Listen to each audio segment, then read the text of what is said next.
বদলে যাওয়া সময়ের গল্প। অমিত টিটু।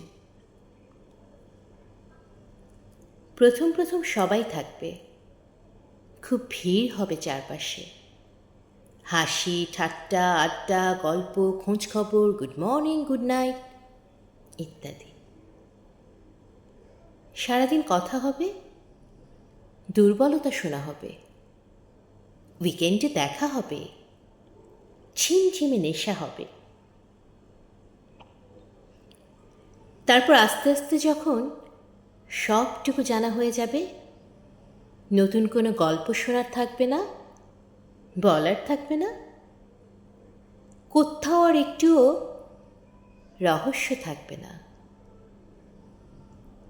তখন আস্তে আস্তে নিত্যে শুরু করবে যোগাযোগের ঝাড়বাতি।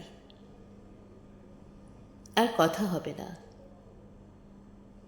গল্প হবে না, no good morning, no good night.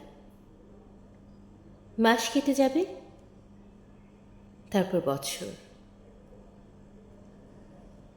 চ্যাটবক্সে তাদের নামের পাশের ওই সবুজ আলোটা আগের মতোই জ্বলবে আর নিভবে।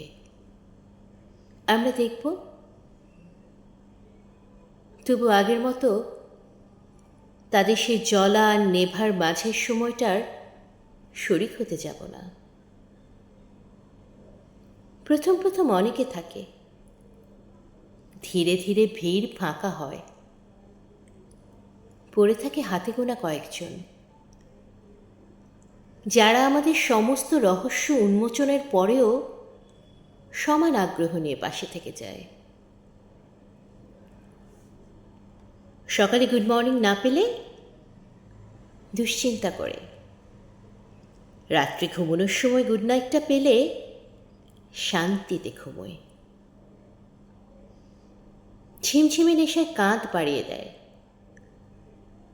আমরা তাদের কাঁধে মাথা রেখে বুঝতে শিখি, অনেকে নেই তো কি হয়েছে, এই কিছু জনই আমার কাছে অনেক।